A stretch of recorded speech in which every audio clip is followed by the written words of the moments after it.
So now we will learn alternate angles, and these alternate angles I call them the Z angles. And of course you cannot write it in your paper, but this letter Z helps you to identify these angles.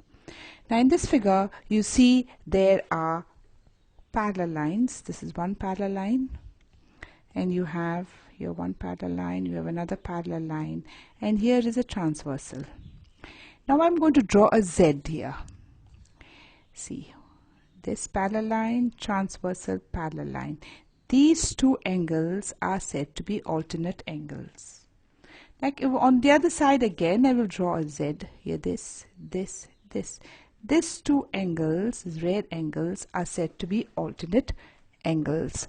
So if I mark here angle, if I mark the angle 1, 2, 3, 4, and 5, 6, 7, and 8. Now, who are the alternate angles? We see here the green ones, that angle 4 will be equal to angle 6 because they're alternate.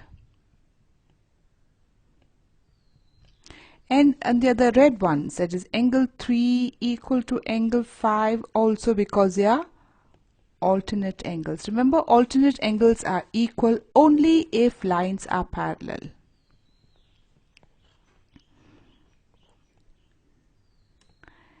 Now just to identify again, look at this figure.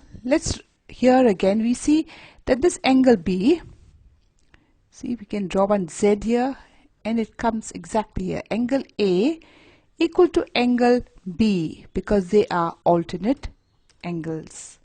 So every time we need to identify an alternate angle, suppose we have two lines here, we want to identify the alternate angles. All you have to do is just draw a Z. For example, I'll just do it here. So here I have this, I make the Z. Have you seen? This angle will be equal to this. This is called the alternate angles. That is why I call them the Z angles.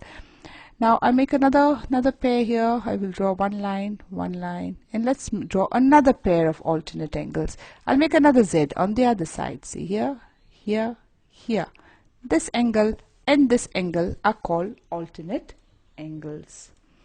Now in the next figure we will try to identify the alternate angles here. Okay, we'll just mark the alternate angles here.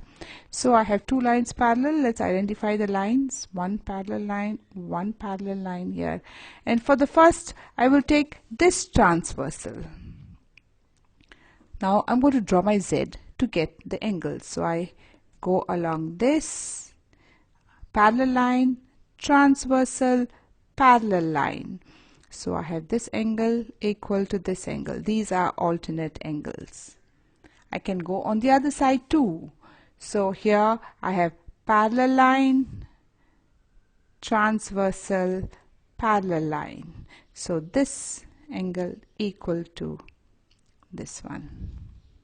Now in the same figure, if I take the other transversal, if I take this transversal now, and let me mark the alternate angles. So I go along the parallel line, I go along the transversal, then again I make this Z.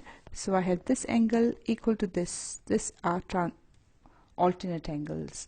And here I will go along this parallel line here, along the transversal, and a parallel line. Again I get the blue Z. So this angle and this angle will be alternate interior angles. Here in the next figure I have three lines, and let me draw the alternate angles here. So I have the parallel line, transversal, parallel line. So these are alternate angles. On the other side I have the parallel line, transversal, parallel line. I have my Z here. Look at the blue Z. So these two will be the alternate interior angles. And now again here I can make another Z. I can draw another Z. Parallel line, transversal, parallel line. One more, the red Z. This will be the alternate angles. And this side, parallel line, transversal, parallel lines. Look at the gray Z here. This will be the alternate angle. I think by now you should be able to identify alternate angles in your figure by drawing the Z. So here, like, I go back to this, I have this Z. This would be my alternate angles. I sometimes can draw a Z in another direction like this. This will be my alternate angles. So we call them the Z angles because the letter Z helps you to identify the angles.